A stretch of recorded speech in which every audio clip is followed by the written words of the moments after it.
جب پوری دنیا پر صرف دین اسلام غالب ہوگا اور رسول کا یہ دین غالب آ کر رہے گا، یہ بات طے ہے۔ جب اللہ نے فرمایا تو ہونا ہے۔ اس سے پہلے جو حالات آئیں گے وہ بھی میں بتاؤں گا آج کی اس گفتگو میں۔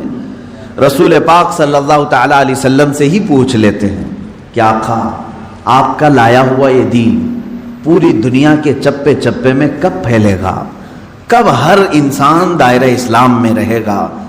اللہ کے نبی صلی اللہ تعالی علیہ وسلم ارشاد فرماتے ہیں، قیامت کے قریب میری اولاد میں ایک میرا بیٹا پیدا ہوگا جس کا نام محمد ہوگا، حضور صلی اللہ علیہ وسلم کے نام پر ہوگا، اور دنیا اسے لقب سے یاد کرے گی مہدی کے نام سے۔ اور حضور اکرم صلی اللہ علیہ وسلم نے ارشاد فرمایا، میری نسل میں، میری اولاد میں، حضرت فاطمہ کی اولاد میں جب وہ پیدا ہوں گے دنیا میں اور پھر ان کی خلافت قائم ہوگی تو فرمایا گیا کہ پوری دنیا میں صرف اور صرف اسلام غالب آ کر رہے گا۔ اب وہ زمانہ کب آئے گا؟ ہاں، اللہ کا وعدہ برحق ہے۔ اللہ نے فرمایا یہ دین پوری دنیا پر غالب آ کر رہے گا، چاہے تم پسند کرو نہ پسند کرو۔ اب میری گفتگو کو بھی بہت سارے لوگ ناپسند کریں گے، وہ یہی کہیں گے ایک سمپردائک بھاشن ہے، یعنی ایک دوسرے کے بھید بھاؤ کی بات نہیں۔ میں کہوں گا اگر تم زندہ رہو گے تو دیکھو گے انشاءاللہ العزیز تم بھی اس چیز کو ایکسیپٹ کرو گے جو تمہاری روح کو سکون پہنچانے والی چیز ہے، تمہارے قلب میں اطمینان ڈالنے والی چیز ہے۔ اسلام کا مطلب یہ ہے پیس، کہ تمہارے دلوں میں اور روح میں وہ سکون پیدا کرتا ہے۔ عزیزان گرامی وقار، اب رسول پاک صلی اللہ تعالی علیہ وسلم کے فرمان کا مقصد میں آپ کو سمجھاؤں۔ حضور نے فرما دیا قیامت کے قریب میری اولاد میں میرا ایک بیٹا پیدا ہوگا جس کا نام میرے نام سے مشابہ ہوگا، یعنی محمد، اور اسے پورا زمانہ امام مہدی کے نام سے یاد کرے گا، اور وہ پوری دنیا میں، کائنات میں اسلام کو غالب لا کر رہیں گے۔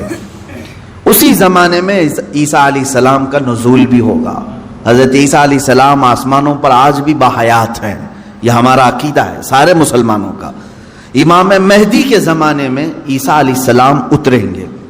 یہ کون سا علاقہ ہوگا اس کے متعلق حدیثیں ہیں۔ حضرت امام مہدی کا جو ظہور ہے یہ کب پیدا ہوں گے یہ نہیں معلوم، ظاہر ہوں گے، پیدا ہو چکے ہوں گے، آج بھی ہو سکتا ہے، ممکن ہے، پاسبل ہے۔ جب ان کی عمر پاک 30-40 سال کے آس پاس ہوگی اور یہ مکہ مکرمہ میں خانہ کعبہ کے طواف کے دوران ایک لشکر آئے گا جو خانہ کعبہ کو ڈھانے کی کوشش کرے گا، حملہ کرے گا، اور حضرت امام مہدی دعا کریں گے۔ آپ کی دعا کی بدولت اللہ تعالیٰ اس آئے ہوئے لشکر کو زمین میں دھنسا دے گا۔ لوگ اسی دن پہچان لیں گے اور ان کے ہاتھ پر خانہ کعبہ کے سامنے بیعت کریں گے۔ اب یہاں سے امام مہدی کا ظہور ہوگا، لیکن اتنا آسان نہیں ہے کہ سب مہدی مہدی کرتے ہوئے ان کے پیچھے چل پڑیں گے، بلکہ ان کے جانی دشمن بن جائیں گے وہاں کچھ لوگ جو ان کو قتل کرنے کی یا ہلاک کرنے کی کوشش کریں گے۔ امام مہدی اپنے متبعین کو لے کر ملک شام کی طرف چلے جائیں گے۔ اب ملک شام وہ ہے جس زمین کو میرے آقا صلی اللہ تعالی علیہ وسلم نے ارشاد فرمایا یہ حشر کی زمین ہے، یہ حشر کی زمین ہے، سارے لوگ ہانکتے ہوئے ادھر ہی لے جائے جائیں گے۔ آج شام سے سب بھاگ رہے ہیں، بمباری ہو رہی ہے، لیکن میرے آقا نے فرمایا ایک زمانہ ایسا آئے گا کہ سب ہجرت کر کے ملک شام کی طرف جا رہے ہوں گے، سب جمع ہو رہے ہوں گے، ملک شام جمع ہو رہے ہوں گے، اور وہاں امام مہدی پہنچیں گے اور وہاں آپ کی خلافت قائم ہوگی، اور عدل و انصاف اس قدر ہوگا کہ پھر وہ زمانہ آئے گا کہ شیر اور بکری ایک ساتھ چر رہے ہوں گے، کوئی ایک دوسرے پر حملہ نہیں کرے گا، اتنا امن قائم ہوگا۔ یہ رسول پاک صلی اللہ علیہ وسلم کی احادیث میں ہے۔ اب امام مہدی کی امامت کے دوران وہ فجر کا وقت ہوگا جب حضرت عیسیٰ علیہ السلام آسمان سے اتریں گے اور جماعت کھڑی ہونے والی ہوگی، قائم ہونے والی ہوگی۔ حضرت عیسیٰ علیہ السلام ایسے اتریں گے جیسے ان کے جسم پر نہائے ہوئے قطرے ٹپک رہے ہوں، آپ کو حضرت امام مہدی پہچانیں گے اور آپ کو لا کر کے مصلی کی طرف بڑھائیں گے. نبی اللہ ہیں، روح اللہ ہیں، عیسیٰ ابن مریم سلام اللہ علیہ، قرآن پاک میں جن کے تذکرے ہیں، وہ اللہ تبارک و تعالیٰ کی نشانیوں میں سے ایک نشانی ہے، وہ عیسیٰ آئیں گے. اب وہ نبی جب امام مہدی ان کو آگے بڑھائیں گے، حضرت عیسیٰ علیہ السلام امامت کے لیے آگے نہیں بڑھیں گے، اور کیا فرمائیں گے؟ ارشاد فرمائیں گے کہ یہ مصلی امامت امت محمدیہ کا حق ہے، آپ امت مصطفیٰ ہیں، آپ امامت کریں، ہم مقتدی بنتے ہیں. اللہ اکبر. رسول پاک صلی اللہ علیہ وسلم کے مقتدی بنے سارے انبیاء، یہ تو معلوم ہے، لیکن رسول کی ایک امتی کے مقتدی بھی عیسیٰ علیہ السلام بن رہے ہیں. میرے عزیزو، یہاں نبوت کا درجہ گھٹانا مقصد نہیں ہے، بلکہ یہاں امت مصطفیٰ کی فضیلت بتانا ہے. امام مہدی کی امامت ہوگی، اس کے بعد پھر جو دنیا میں حالات ہوں گے وہ کیا ہوں گے؟ دجال آ چکا ہوگا اور دجال اپنے فتنے پھیلا رہا ہوگا، اور اب دجال کو کون مارے گا، کون ختم کرے گا؟ سارے لوگ پریشان ہو چکے ہوں گے، قتل عام کر رہا ہوگا لوگوں کو، ایمان والوں کا. جو اسے خدا کہے اسے چھوڑ دے، اور جو اسے خدا نہ مانے اسے دونوں پیر پکڑ کر چیر دے یا گرم کھولتے ہوئے تیل میں ڈال دے. ظلم و ستم کی حد کر دے گا. کچھ لوگ ڈر کر کے کفر کر دیں گے، شرک میں مبتلا ہو جائیں گے، اور کچھ ایمان پر قائم رہیں گے. لیکن یہ زمانہ زیادہ دن تک نہیں چلے گا. حضرت عیسیٰ علیہ الصلاۃ والتسلیم کے نزول کے بعد عیسیٰ علیہ السلام کی جہاں تک خوشبو جائے گی یا ہوا انہیں مس کر کے نکل رہی ہوگی، تو وہ ہوا دجال کو جیسے لگے گی وہ پگھلتا جائے گا، جیسے موم آگ کی گرمی سے پگھلتا ہے. دجال عیسیٰ علیہ الصلاۃ والتسلیم کی دوری کی ہوا سے ہی پگھل رہا ہوگا. یہاں تک کہ مقام لد ایک جگہ ہے، اسرائیل میں ہے وہ آج، اور دنیا کا بڑا ایئرپورٹ انہوں نے وہاں پر بنایا ہے. مقام لد کا ایئرپورٹ بھی بنا ہوا ہے، اور حدیث پاک میں ہے عیسیٰ علیہ السلام مقام لد پہ اس کو اپنے تیر سے نشانہ بنائیں گے اور قتل کر دیں گے، اور امت مصطفیٰ کا یہ آخری فتنہ بھی ختم ہو جائے گا. اب اس کے بعد کیا ہوگا؟ وہی آیت جو میں نے تلاوت کیا. اللہ نے فرمایا هو الذی ارسل رسولہ بالہدی ودین الحق لیظہرہ علی الدین کلہ. وہ اللہ ہے جس نے اپنے رسول کو دنیا میں بھیجا ہے ہدایت کے ساتھ اور دین حق کے ساتھ، اس لیے کہ اس رسول کا دین پوری دنیا پر غالب آ کر رہے. اب یہ دین غالب آئے گا دجال کے خاتمے کے بعد امام مہدی کے ہاتھوں سے.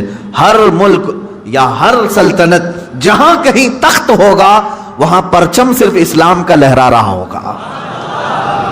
وہ زمانہ آئے گا، وہ غالب ہو کر رہے گا دین. اور اللہ رب العزت نے یہ ارشاد فرمایا ہے کہ تم پر کسی اور کو پھر اللہ غلبہ نہیں دے گا. یہ زمانہ بھی کافی سال تک چلے گا، لیکن اس غلبہ اسلام سے پہلے کیا کیا ہونا ہے وہ بھی تو ہمیں جاننا ضروری. آج کے وہی حالات ہیں جو مجھے اس گفتگو پر آمادہ کر رہے ہیں. میں نے بات تو کہہ دی آپ کو، حدیث کی روشنی میں بتا دیا کہ اسلام غالب آئے گا پوری کائنات پر دجال کے خاتمے کے بعد اور امام مہدی کے ہاتھوں سے. اب یہ دو بڑی نشانیاں حضور نے فرمائی. ایک تو حضور کی آل میں، سادات میں امام مہدی پیدا ہوں گے، دوسرے کہ دجال آئے گا. یہ دونوں کا زمانہ ایک ہے. یہ کب ہوگا؟ کیا اس سے پہلے کچھ نشانیاں ہیں کہ دجال آنے والا ہے؟ میرے عزیزو، ہم سے زیادہ نشانیاں یہودی پڑھ کر کے انتظار میں ہیں، عیسائی پڑھ رہے ہیں. ایک بات یاد رکھیں، دجال کے دشمنوں میں ہم ہیں اور عیسائی ہیں. وہ دجال کو اپنا دشمن سمجھتے ہیں عیسائی، وہ اینٹی کرسٹ ہے، عیسائیوں کا بھی وہ دشمن ہے. لیکن یہودی اس کو اپنا مسیحا سمجھتے ہیں. وہ کہتے ہیں ہمیں نجات دلانے والا، ہمیں پوری دنیا میں غالب کرنے والا. جیسے آج ہم حدیث پاک پڑھ کر کے کہہ رہے امام مہدی آئیں گے اور پوری دنیا میں اسلام غالب ہوگا. یہودی یہ کہتے ہیں لوسیفر آئے گا یا دجال آئے گا جس کو وہ مسیحا کہہ رہے ہیں، اور وہ ان کو نجات دلائے گا سارے ظلموں سے اور پوری دنیا میں ان کی حکومت قائم کرنے میں ان کی مدد کرے گا۔ اور اس لیے دجال کے آنے سے پہلے جو جو نشانیاں ہونی ہیں یہ یہودی خود کر کے دکھا رہے ہیں۔ کیا ہے؟ بڑی مقدس کتابوں میں یہ باتیں لکھی گئی ہیں۔ دیکھنا دجال کے آنے سے پہلے دنیا میں ایک بڑی علامت یہ ظاہر ہوگی کہ دنیا حق کو باطل بنا کر پیش کرے گی اور باطل کو حق بنا کر پیش کرے گی۔ یہ ہے آج سچ کو جھوٹ میں تبدیل کر کے دکھا دیا جائے، شعبدہ بازی، اور اچھے خاصے لوگ بھی، پڑھے لکھے لوگ بھی اس کو جھوٹ سمجھنے لگ جائیں، یعنی سچ کو جھوٹ بنانا اور جھوٹ بات کو سچ سمجھانا۔ یہ اس کام میں اگر سب سے زیادہ مہارت کسی کو ہے تو یہ دجالی میڈیا کو ہے۔ میڈیا آج دجال کے آنے کے راستے ہموار کر رہی ہے، اور خود عالمی میڈیا کی بات کر رہا ہوں میں، پوری دنیا کی میڈیا اس میں ملوث ہے۔ ذہنوں کو ڈائیورٹ کر دینا، اصل مدے سے بھٹکا دینا، یہ کام کون کر رہا ہے آج؟ سب سے زیادہ میڈیا کر رہی ہے۔ میرے عزیزو، سچ بات کو جھوٹ بنا کر پیش کرنا یہ دجال کے آنے سے پہلے ہوگا، اور کثرت سے ہوگا، کثرت سے ہوگا۔ یوں سمجھ لیں ایک پرہیزگار متقی شخص کو لا کر کھڑا کر دیا جائے گا اور اسے 100 لوگ بولیں گے یہ چور ہے، چور ہے، چور ہے، اور دنیا سمجھنے لگے گی کہ ہاں شاید چور ہے، دنیا سمجھنے لگ جائے گی۔ یعنی تقریباً 90% لوگ ان کی باتوں پر یقین کرنے لگ جائیں گے کہ شاید یہ چور ہے، شاید یہ چور ہے۔ اور اسی طرح کسی ظالم منحوس چور کو لا کر کے وہ کھڑا کریں گے اور کہیں گے یہ پرہیزگار ہے، یہ پرہیزگار ہے، پرہیزگار ہے، اور دنیا اس کو پرہیزگار سمجھنے لگ جائے گی۔ کیا یہ دونوں چیزیں آج کرنے کے لیے پوری social media, internet, news channel نہیں ملوث ہیں اس میں؟ چوروں کو حکومت پر بٹھا کر کے ان کی فضیلت بیان کرنا ہندوستان سے زیادہ ہمیں کہاں نظر آئے گا؟ سب سے زیادہ ہمیں یہاں نظر آتا ہے جو پورے کے پورے ملک کو گبن کر کے بیٹھے، اسے مسیحات اور اسے لوگوں کا ایسا بے کسوں کا کس جس کو کہا جائے ایسا بنا کر پیش کرنا، یہ میڈیا کا رول ہے۔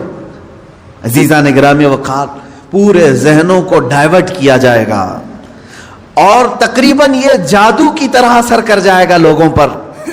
مثال کے طور پر ایک جادوگر کسی محلے میں آتا ہے، شعبدہ بازی دکھاتا ہے۔ پہلے تو ہوتا تھا سڑکوں پر ہی کھڑے ہو جاتے تھے، سانپ کا کھیل دکھانے والے، یا کسی بچے کو لیٹا کر چادر اوڑھا کر اس کی گردن الگ کر کے دکھانے والے، یہ شعبدہ بازی ہوتی تھی۔ لیکن ایک بات یاد رکھیں، لوگ گھیرا ڈال کر دیکھتے تو ہیں، اس میں 90% لوگ صحیح سمجھ لیتے تھے، جبکہ وہ آنکھوں کا دھوکہ ہے۔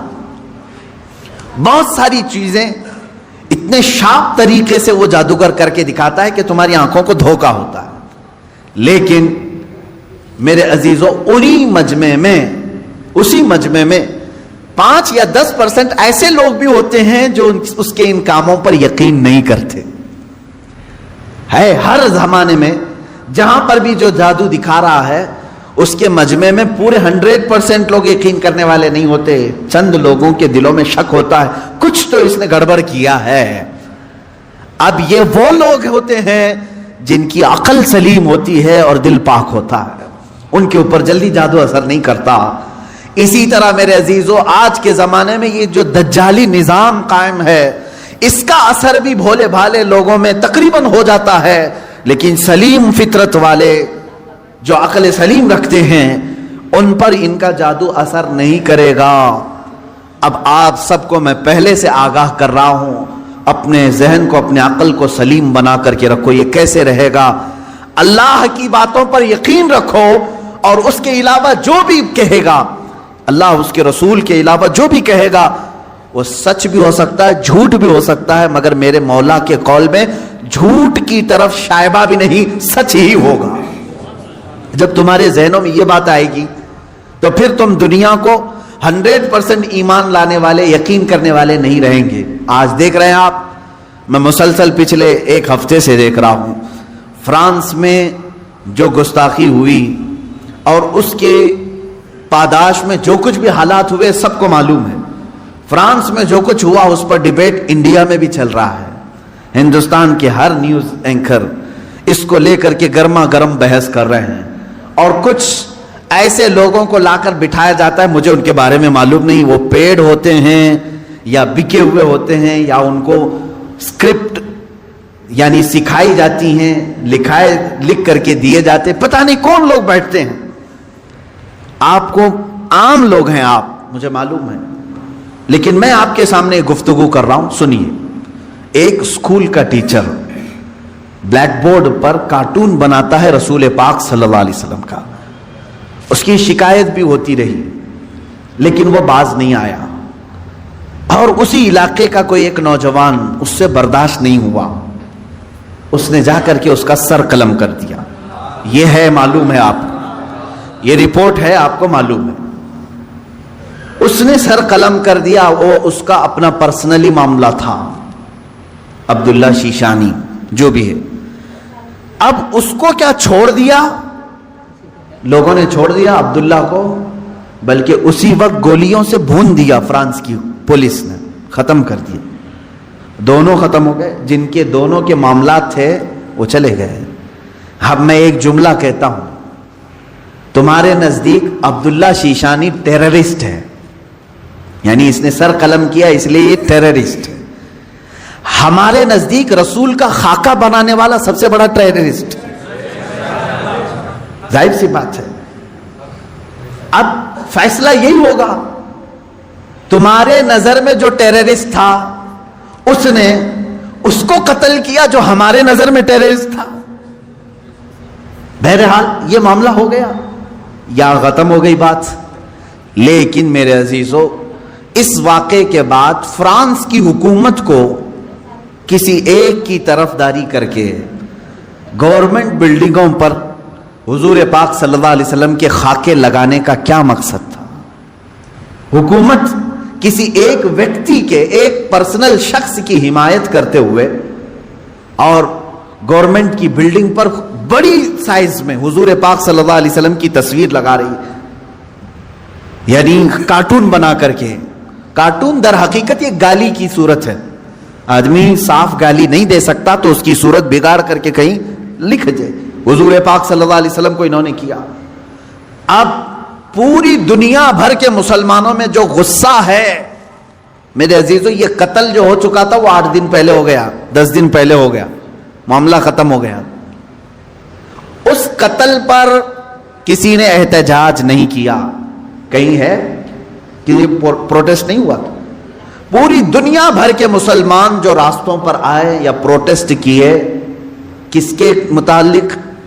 فرانس کی حکومت نے جو یہ غلطی کی ہے, اپنی عمارتوں پر, گورنمنٹ کی بلڈنگوں پر جو رسول پاک کے خاکے لگائے, اس کے خلاف پوری دنیا بھر کے مسلمانوں کو غصہ ہے اور سب آئے. یہ بات صاف صاف میں بتا رہا ہوں آپ کو, سنیے. آپ کا میرا غصہ بھی کس پر ہے؟ دیکھیں, ٹیچر کا معاملہ ختم ہو گیا, اس نے کیا تھا, سامنے والے نے مار دیا, وہ معاملہ ختم ہو گیا, وہاں ختم ہو گئی چیز. اور جس نے قتل کیا اس کو بھی تم لوگوں نے نہیں چھوڑا, وہ بھی اس کو بھی گولیوں سے مار دیا, معاملہ ختم. لیکن ایک گورنمنٹ کا بلڈنگ پر اس طرح سے تصویریں لگانا, یہ در حقیقت پوری دنیا کے مسلمانوں کو جھنجھوڑنا تھا, پوری دنیا کے مسلمانوں کے دلوں پر ضرب لگانا تھا. اب ہم پروٹیسٹ کیے, آپ پروٹیسٹ کیے, ہم نے کہا, لیکن ہندوستان میں آنے کے بعد اب دجالی نظام کی جو میڈیا ہوتی ہے یہ کیا کرتی ہے؟ پورے بحث کو ڈائیورٹ کرتی ہے, پورے مدے کو ڈائیورٹ کرتی ہے. یہ سارے جتنے پروٹیسٹ ہو رہے ہیں, نیوز والے اسے کیا دکھا رہے ہیں جانتے ہیں آپ؟ نیوز والے یہ دکھا رہے ہیں کہ دیکھو ایک ٹیررسٹ کی حمایت میں اتنے مسلمان ہندوستان کی سڑکوں پر آ گئے. یعنی عبداللہ شیشانی نے جو قتل کیا ٹیچر کا, اس کی حمایت میں یہ سارے لوگ کھڑے ہیں اور پورا ڈیبیٹ اسی پر چل رہا ہے. کیا آپ لوگ ہندوستان میں رہ کر کے ایک قتل کی حمایت کرتے ہیں, ایک قتل کی حمایت کرتے ہیں؟ ہم نے کہاں یہ قتل کے متعلق پروٹیسٹ کیا ہے؟ بتاؤ ذرا صحیح. اس عبداللہ نامی لڑکے کا کسی ایک کے ہاتھ میں بینر آیا پوری دنیا میں کہیں پر کہ اس کے قتل کی حمایت میں پروٹیسٹ ہو رہا ہے؟ میرے عزیزو، پورے مدے کو ڈائیورٹ کرنا یہ میڈیا کا کام ہے، جبکہ انہیں معلوم ہے کہ پوری دنیا کے مسلمان جو پروٹیسٹ کر رہے ہیں وہ قتل کے متعلق نہیں، بلکہ وہ فرانس کی گورنمنٹ کی حرکتوں پر پروٹیسٹ کر رہے ہیں۔ اب اس کی ایک مثال میں آپ کو بتا دوں، یہ میڈیا اینکرز یہ کہتے ہیں کہ فرانس کا وہ اندرونی معاملہ ہے، وہ اندرونی معاملہ ہے، وہ چاہیں ان کو فریڈم آف ایکسپریشن ہے، وہ سیکولر ہیں، وہ چاہیں تو کسی ایک ویکتی کی حمایت کریں اور بلڈنگ کی پوری تصویر لگا دیں رسول پاک صلی اللہ تعالی علیہ وسلم کی تصویر سے۔ میرے عزیزو، اگر یہ فرانس کا اندرونی معاملہ ہے تو انڈیا میں ڈیبیٹ کیوں ہو رہا ہے؟ آپ کے نیوز روم میں یہ بحث کیوں ہو رہی ہے؟ آپ یہ سمجھیں اس زمانے کا سب سے بڑا خطرناک جال یہ میڈیا ہے، نیوز کا جو، اب ظاہر سی بات ہے یہ ہماری بھی کلپس اٹھا کر کے چلائیں گے اور پھر ہمیں بھی بتائیں بھڑکاؤ مولانا ہے، سامپردائک پھیلانے والے ہیں، ہماری گفتگو کو کاٹ کر کے پیش کریں گے، ان کا کام ہی وہ ہے۔ لیکن میں آپ کو بتاؤں کہ پورے ہندوستانی مسلمانوں کے دماغ کو ڈائیورٹ کر رہے ہیں کہ تم لوگ جو پروٹیسٹ کر رہے ہو ایک قتل کی حمایت میں کیسے پروٹیسٹ کر رہے ہو؟ ان سے کوئی بھی ڈیبیٹ میں بیٹھنے والا یہ نہیں کہہ رہا ہے، بلکہ وہاں ثابت کرنے کی کوشش کر رہے ہیں قتل ایسا ہو سکتا ہے، ویسا ہو سکتا ہے۔ میرے عزیز، یہاں کہنا تو یہ چاہیے تھا قتل ہوا اور اس کے مقابل میں جس نے قتل کیا اس کا بھی قتل ہو گیا، ہم اس مدے پر بات نہیں کر رہے ہیں، ہم تو گورنمنٹ کے خلاف بات کر رہے ہیں جو فرانس کی حکومت نے اپنی عمارتوں پر میرے آقا کی تصویر کشی کی ہے، ہم اس کے خلاف کھڑے ہیں۔ اب مجھے ایک بات بتائیں، کیا کسی ایک شخص کے کچھ ایسا قتل کرنے کی بنیاد پر پوری دنیا بھر کے 180 کروڑ مسلمانوں کے نبی کی توہین کرنا جائز ہو سکتا ہے؟ جائز ہو سکتا ہے؟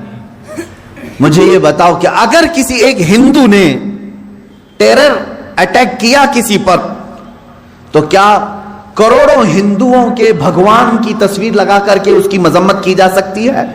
ہم اس کے قائل نہیں۔ ایک ہندو نے اگر ٹیرر اٹیک کیا کسی پر تو کروڑوں ہندوؤں کے رام کرشن کی تصویر کشی کرنا اس کی اجازت نہیں دیتے ہم۔ سارے مذہب کے جو دیوی دیوتا ہیں ہم ان کو کرٹیسائز کہاں کر رہے ہیں؟ عزیزان گرامی وقار، یہ اسلام ہے جو انصاف سکھاتا ہے۔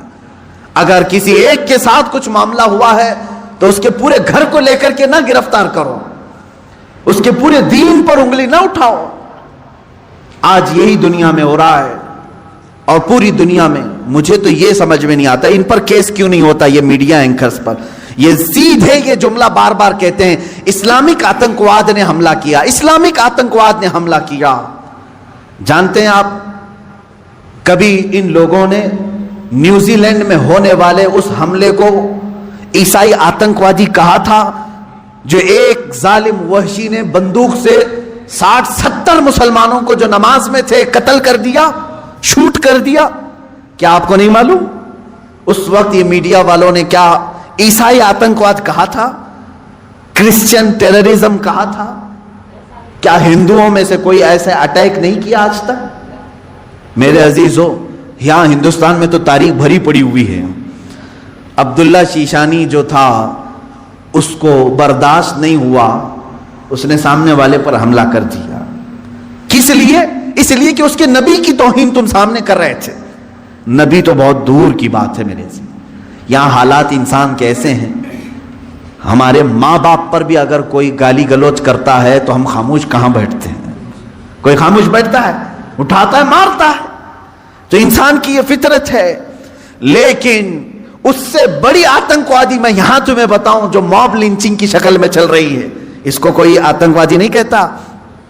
ایک تبریز کو پکڑ کر کے سارے یہ سنگی جو اصل بھنگی ہیں سب مارتے ہیں اور قتل کر ڈالتے ہیں۔ ان کو کوئی میڈیا کا نیوز اینکر ٹیرر اٹیک نہیں کہتا۔ مر گیا بیچارہ، بیوہ ہے اس کی آج۔ کس بنیاد پر مارا تھا اس کو؟ کس بنیاد پر؟ کیا اس تبریز نے کبھی ہندوؤں کے دیوی دیوتاؤں کی تصویر کشی کی تھی یا کسی دین کی مذمت کی تھی؟ نہیں، فقط تم چند لوگوں نے مل کر کے اس کو مسلمان سمجھ کر کے قتل کر دیا، مار ڈالا۔ پہلو خان اس سے پہلے کہ یہ قتل ہیں، اور آپ کو اس سے پہلے کی بھی واقعات معلوم ہے 5-6 سال میں کیا چل رہا ہے۔ کسی کے گھر میں گھسے یہ آتنکوادی، اس کے گھر میں گائے کا گوشت ہے، اس کی وجہ سے اسے قتل کر دیا۔ یہ کیسے تمہاری فریڈم ایکسپریشن ہے؟ یہاں تو تمہیں کھانے کی آزادی نہیں ہے، فرانس کی حمایت میں بولنے کے لیے بیٹھے ہوئے ہیں۔ ان کے پاس منہ کیسے ہے؟ یہ میڈیا جو آج کہہ رہی ہے کیا فرانس کو اتنی آزادی نہیں ہے کہ وہ کسی کی تصویر نکالے؟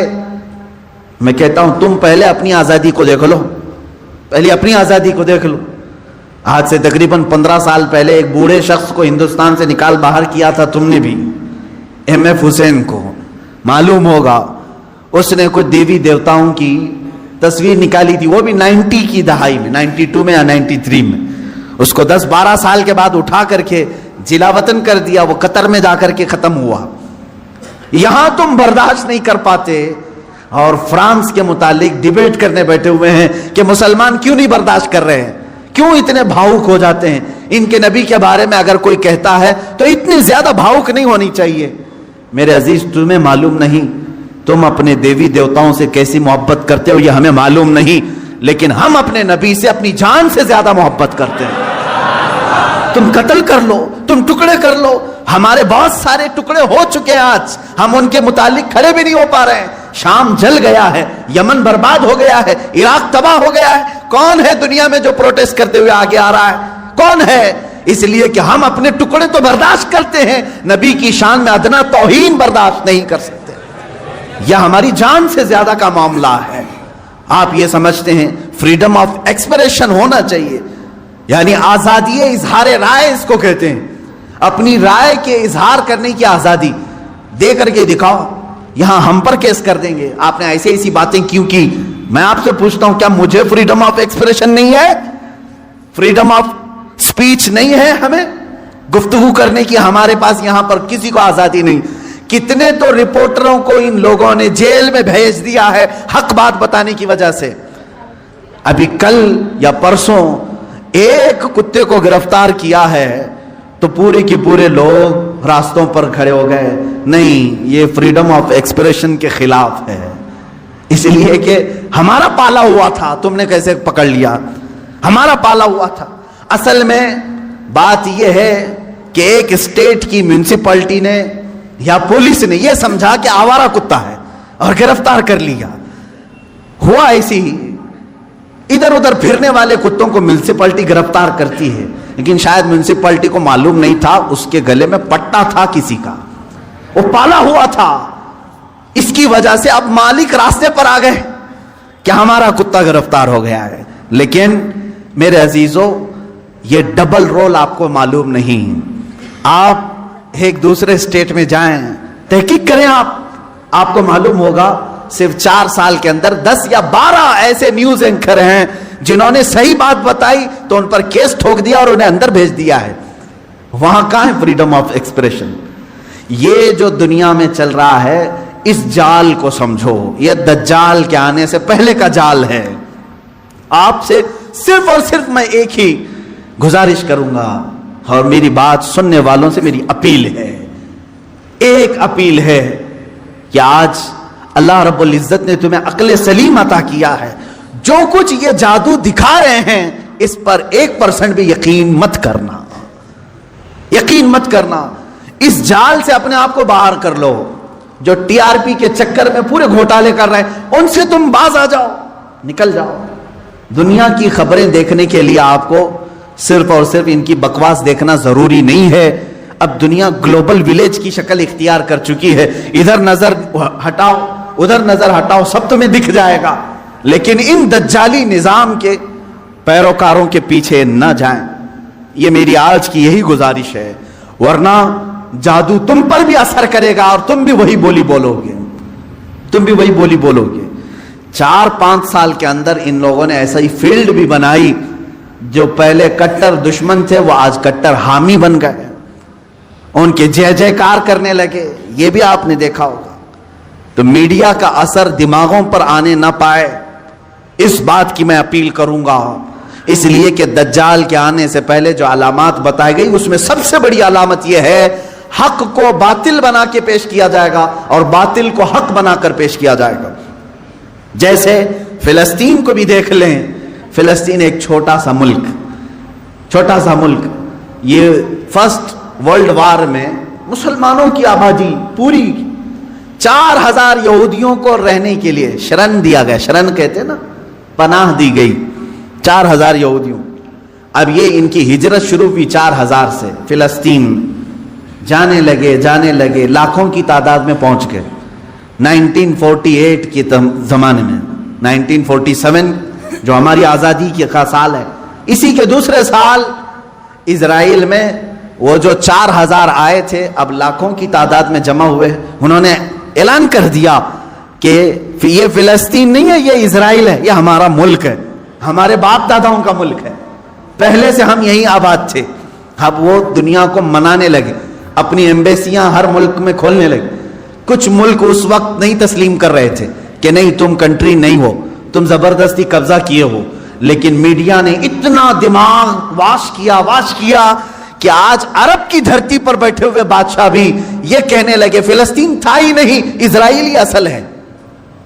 مان لیا، یہ جادو اثر کر گئے۔ آج متحدہ عرب امارات بھی کہتا ہے کہ اسرائیل ایک کنٹری ہے، ہم اس کو تسلیم کرتے ہیں۔ سعودی نے بھی تسلیم کر لیا ہے، جارڈن تو بہت پہلے سے تسلیم کیا ہوا، مصر تسلیم کیا ہے، اب سوڈان کی باری ہے۔ اس طرح سے جو اسلامک کنٹریز تھے وہ کہتے تھے فلسطین ہمارا قبلہ اول ہے، وہاں پر بیت المقدس ہے، سال ہا سال سے مسلمان آباد ہیں، کوئی تسلیم نہیں کرتا تھا، لیکن میڈیا کا جادو اثر کرتا رہا۔ انہوں نے ایسی فیلڈ بنائی کہ اب ہر کوئی ان کے انڈر میں آتا رہا۔ یہ دجال کے آنے سے پہلے یہ فیلڈ ہموار کی جائے گی۔ اب مسلمانوں، آپ اپنے ذہن کی خبر لو، اپنے دماغ کی خبر لو، کیا ان کی بنائی ہوئی فیلڈ پر تم بھی اپنا دین بیچ کر کے ان کی